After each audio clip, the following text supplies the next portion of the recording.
Welcome back, everyone. Ready for another deep dive. Definitely. Today, we're tackling something pretty fundamental. Oh, yeah. Electromagnetism. Nice. Always a good one. Yeah, we're going to be looking at this chapter from a physics textbook. Okay. It's all about how electricity and magnetism, they're not just buddies. They're like deeply connected. They're intertwined. Yeah, intertwined. That's a much better word. We've got some pretty cool stories to uncover. I like stories. Me too. Like, there's this scientist, Oersted, right? Back in 1820, he makes this crazy discovery.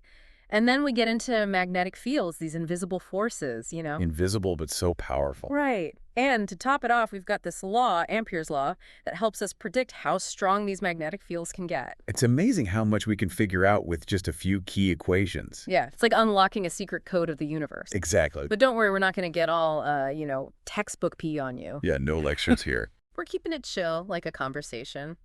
So let's start with Oersted. Oh, yeah. Oersted's story is a classic. So picture this, right?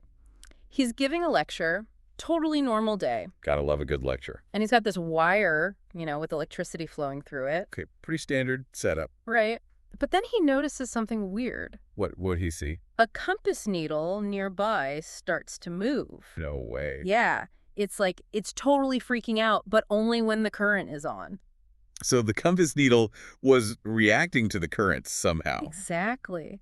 Back then, everyone thought electricity and magnetism were totally separate things, but Oersted's compass needle was like, nope, we're connected. Like a secret handshake between two forces. Yeah, and that observation, it's like it blew the doors wide open for understanding electromagnetism. Oh, it changed everything. It's like realizing that two things you thought were totally different were actually just two sides of the same coin. Absolutely. And it gets even cooler. Cooler than a compass needle dancing? How is that possible? Think about those iron filings, right? The little metal bits. You sprinkle them around a wire with current flowing through it. Oh, yeah, I've seen that demonstration. They form these amazing patterns, like little rings around the wire. Exactly. They're like aligning themselves in these concentric circles. And you know what those circles reveal? Let me guess. The invisible magnetic field. Boom. You got it. The iron filings are like tiny compasses, each reacting to this invisible force created by the moving electric charges. It's like a fingerprint of the magnetic field. Yeah. It's pretty mind-blowing to think that something we can't see can have such a strong effect on the world around us. It really is, and it makes you wonder, how does this magnetic force actually work on a smaller scale? On something like a single charged particle. Right. Like, what happens if we zoom in and look at how a single electron or proton behaves in a magnetic field? Well, that's where we get into something called the Lorentz force. Mm-hmm. It's the force that a charged particle experiences when it's moving in a magnetic field. Okay, so the particle has to be moving for it to feel this force. Yeah, that's the key. If the particle is stationary, nothing happens. Hmm. But if it's moving, then it feels a push or a pull, depending on the direction of its motion and the direction of the magnetic field. So it's not just the presence of a magnetic field, it's the combination of the field and the particle's movement that creates this force. Exactly. Think of it like, imagine you're trying to push a shopping cart across a parking lot. The Lorentz force would be like a strong wind blowing sideways, making it harder to go straight. Okay, I'm picturing this invisible force kind of nudging the charged particle off course as it tries to move through the magnetic field. So this force is always acting perpendicular to the particle's motion, right? Right. And that leads to some pretty interesting movements, especially when you have a charged particle moving perpendicular to a uniform magnetic field. Uniform magnetic field. That just means the field is the same strength and direction everywhere, right? You got it. So in that case, the charged particle ends up going in a circle. A circle. Why a circle? Because that magnetic force is always pushing sideways, it constantly changes the particle's direction. It's like swinging a ball on a string. The string keeps the ball moving in a circle, and in this case, the magnetic force is acting like that string. Oh, I see. So it's not like the magnetic field is attracting the particle to a specific point. It's more like it's constantly guiding it along a circular path. Exactly. So the magnetic field creates this circular dance floor for the charged particle. But what if the particle isn't moving perfectly perpendicular to the field? What if its path is a little more offbeat? Then we get something called helical motion. Instead of a simple circle, the particle follows a spiral path, like a corkscrew. A corkscrew. Yeah, So it's like the particle is spinning around while also moving forward through the field. exactly. It's a combination of circular motion and motion along the magnetic field lines. So the particle is kind of like spiraling through the magnetic field as it travels. That's way more complex than I initially imagined. It is. And it's happening all around us, like those auroras, the northern lights. They're actually created by charged particles from the sun spiraling down Earth's magnetic field lines. Wow, so those beautiful displays of light in the sky, that's actually charged particles doing their helical dance moves. Yep. That's amazing. But how do scientists actually measure the strength of these magnetic fields? Like, how do we know how powerful they are? That's a great question. And it brings us to the Biot-Savart law. It's like a tool to calculate the magnetic field created by a current. It might sound intimidating, but it's actually pretty straightforward. Okay, straightforward. I'm ready for it. So, what's the basic idea behind the Biot-Savart law? Well, first, let's quickly touch upon something called vectors. You've probably heard of them before. They're basically arrows with both a magnitude and a direction. They matter because things like velocity and force are vectors. Okay, so they have both a size and a direction, like an arrow pointing a certain way. Got it. Got it. Yep. And this is super important for the Biot-Savart law because it deals with the direction of the current, the direction of the distance from the wire, and the direction of the magnetic field that results from it. So we need to consider both the strength and direction of these factors when we're calculating the magnetic field. Got it. So how does this law actually help us calculate the magnetic field? Think of it like this. Every tiny segment of a wire carrying current creates a tiny magnetic field. The Biot-Savart law lets us figure out how strong and what direction each of those tiny fields are, and then we add them all up to get the total magnetic field at any point we want. Oh, okay. So it's all about understanding how these tiny contributions come together to create the bigger picture. It's like, remember Oersted's discovery. The compass needle was reacting to the overall magnetic field generated by the current in the wire. Exactly. And that overall field was actually a combination of countless tiny magnetic fields created by each little segment of the wire. That's pretty cool. So the Biot-Savart law gives us a way to go from observing something like a compass needle moving to actually calculating the strength and direction of the magnetic field that's causing that movement. That's a great way to put it. It's a beautiful example of how theory and experiment work together to help us understand the universe. Definitely. It's incredible how a simple observation can lead to such deep insights. But for now, let's switch gears a bit. Let's talk about what happens when currents flow not just through a straight wire, but through a carefully arranged loop. Current loops. Now, those are fascinating. They bring us to the concept of magnetic dipoles. Magnetic dipoles. That sounds a little intimidating. Can you break it down for us? Absolutely. A magnetic dipole. It's basically a tiny magnet, like a mini version of a bar magnet. Okay, so like those bar magnets with the north and south poles. Exactly. And a current loop, believe it or not, it actually creates a magnetic field that looks a lot like the field of a bar magnet. Wait, so just a loop of wire with current flowing through it, it can act like a whole separate magnet? It's like the loop itself becomes a tiny magnet. It's pretty wild. And just like a bar magnet has those field lines that come out of the North Pole and go back around to the South Pole. Yeah. A current loop, it generates its own set of closed magnetic field lines. Okay, I can picture those field lines, like these invisible loops all around the current loop. But if we're thinking about it like a bar magnets always have both a north and south pole, right? Right. So is there something like a north pole and a south pole created by the current loop too? You're hitting on one of the biggest mysteries in physics with that question. You see, with electric charges, we can have isolated positive and negative charges. Okay. But when it comes to magnetism, we've never, ever found a magnetic monopole. A magnetic monopole. What's that? It would be like a single isolated north or south pole, all by itself. So you're saying every magnet, no matter how small, it always comes as a pair, a north and a south pole together. They're inseparable, like two sides of the same coin. And it's a fundamental difference between electricity and magnetism that's really puzzled physicists for centuries. There's this idea, it's called Ampere's hypothesis. It basically says that all magnetism, it comes from tiny little loops of current. Okay, so all these magnetic fields, they're all just the result of tiny currents flowing in loops. Well, it explains a lot of magnetic phenomena, but it doesn't tell the whole story. Really? There's more to it. Yeah. It turns out that particles, like electrons and protons. They actually behave like tiny magnets themselves. Hold on, electrons and protons, those tiny particles, they're like mini magnets. Yeah, they have what we call intrinsic magnetic moments. They generate their own magnetic fields, even though there's no visible current loop inside of them. That's crazy. So it's like they've got these mini magnets built right in. It's a quantum mechanical thing, and yeah, it's pretty mind-blowing. Definitely mind-blowing. But let's get back to these current loops and their magnetic fields.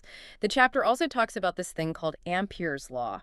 Isn't that a way to calculate the strength of these fields? Like, especially when things get more symmetrical. You're right on the money. Hmm. Ampere's law, it's a really powerful tool that helps us simplify calculations in situations where we have a lot of symmetry. Symmetry often makes things easier, right? Like in math and physics. Exactly. Yeah. And Ampere's law is especially useful when we're dealing with things like long, straight wires or those tightly wound coils called solenoids. It's like a shortcut compared to using the Biot-Savart law.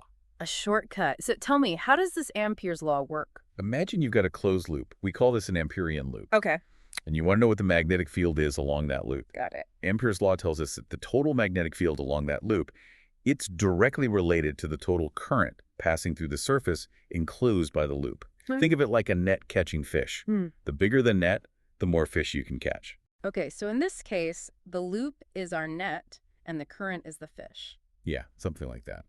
The more current flowing through our net, the stronger the magnetic field will be along that loop. Okay, that makes sense. So the stronger the current, the stronger the magnetic field. Simple as that. But you mentioned situations with symmetry. How does that come into play with Ampere's law? Well, let's take the example of a long, straight wire, right? We can imagine drawing a circular Amperian loop around that wire. Like a circle around the wire. Yep. Because the situation is symmetrical, the magnetic field is going to be the same strength at every point along that loop. And that makes Ampere's law really handy because it gives us a super simple equation to calculate that magnetic field strength. I see. So the symmetry helps us simplify the calculations. Exactly. So Ampere's law gives us a direct link between the current and the magnetic field, especially when things are symmetrical. And speaking of symmetry, you mentioned solenoids earlier. Can you remind me what those are again? I vaguely remember them from physics class. Solenoids are cool. They're basically coils of wire that are tightly wound into a helix shape like a spring. Oh, okay. I'm picturing it now. And what's so special about them? What's special is that they create a really strong and pretty much uniform magnetic field inside. It's like if you took a bar magnet and stretched it out to a long tube, that's sort of what the magnetic field inside a solenoid looks like. So it's like a way to concentrate the magnetic field, make it stronger and more uniform within that cylindrical space. Exactly. Pretty neat. Are solenoids used in anything practical? Oh yeah, all over the place. They're used in electromagnets, which are magnets that you can turn on and off. They're also used in MRI machines, you know, those machines that doctors use to take detailed pictures of your insides. Wait, MRIs use solenoids? Yep.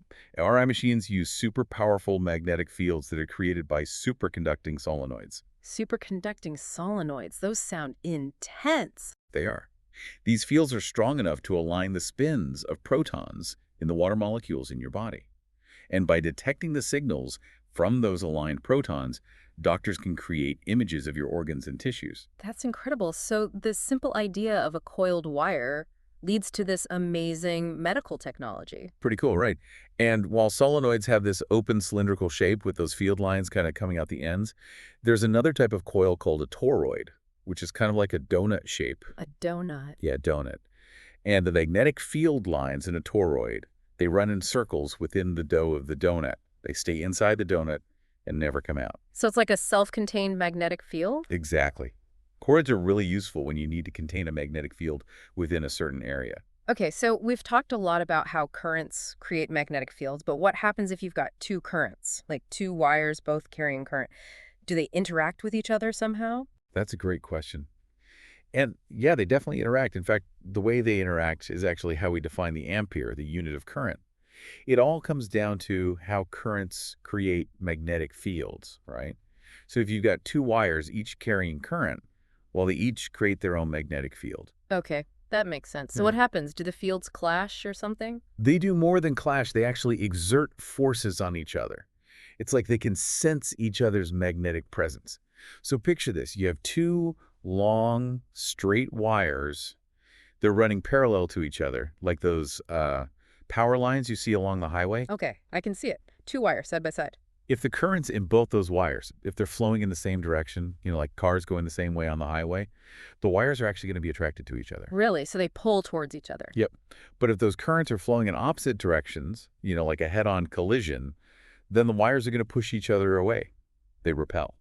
So like charges repel and opposite charges attract. Same with currents. Kind of. The forces between those wires, it all depends on how much current is flowing and how far apart they are. And it's this interaction, this push and pull between currents that actually led to the definition of the ampere. Wait, so the ampere, the unit we use to measure current, is defined based on how two wires interact with each other. Exactly. The ampere, it's defined as the amount of current that if it's flowing through two parallel wires that are exactly 1 meter apart, it'll create a specific amount of force between those wires. That's pretty neat. It's like a very precise way to define something based on a physical interaction.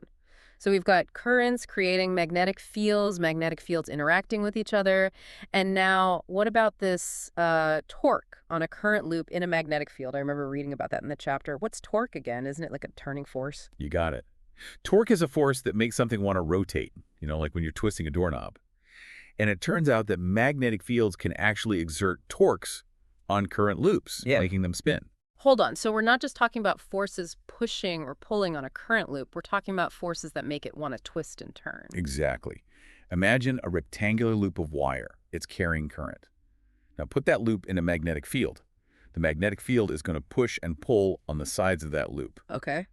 And those pushes and pulls, they can absolutely create a torque that tries to align the loop's own little magnetic field with the external magnetic field. It's like the magnetic field is saying, hey, line up with me. So there's this invisible force trying to get the loop to turn and align itself with the magnetic field. It's funny. It's kind of like how a compass needle works. You're right, it is. A compass needle is just a tiny bar magnet. And Earth's magnetic field, it exerts a torque on that needle, making it rotate until it points north. It's the same basic principle at work here. That's a good analogy. So this whole concept of torque, it explains how current loops behave in magnetic fields. And it also explains how compasses work. That's pretty cool. It's a pretty fundamental idea, pops up in a lot of different places.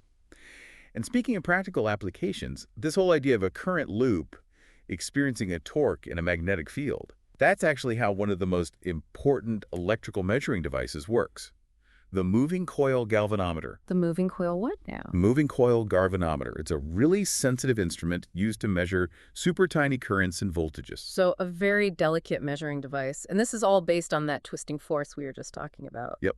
It all comes down to torque. So here's how it works. There's a coil of wire, and it's hanging out in a magnetic field, just like we were talking about before. Now, when a current flows through that coil, you guessed it, it feels a torque that wants to make it spin. Okay, I'm following so far. So the current makes the coil want to spin. Right. But there's a spring attached to the coil that's resisting that rotation. Ah, so the spring is like trying to hold it back. Exactly. Yeah. And the cool thing is that the amount the coil actually rotates, it's directly proportional to the amount of current flowing through it. So the more current, the more the coil twists. Got it. So by measuring how much that coil rotates, we can figure out exactly how much current is flowing through it. And with a few clever tweaks, like adding some resistors, we can actually modify a galvanometer to measure a huge range of currents and voltages. Wow, that's amazing. We started with a simple compass needle moving, and now we're talking about these sophisticated measuring devices, all thanks to the power of electromagnetism. It's a great example of how understanding basic physics can lead to the development of these super useful tools and technologies that we use every day. Well said. I think it's safe to say that electromagnetism is much more than just some theory in a textbook. It's like the backbone of our technological world. Totally. And who knows what other amazing applications are out there just waiting to be discovered. Our understanding of electromagnetism is constantly evolving, right? So who knows what the future holds. That's a great point. It's exciting to think about what new technologies and innovations might come from our understanding of these fundamental forces. Well, I think that about wraps up our electrifying deep dive into electromagnetism. It's been fun. I hope you all enjoyed this journey through magnetic fields, current loops, even a little bit of quantum mechanics. Until next time, keep those minds curious, and we'll catch you on our next deep dive into the fascinating world of science.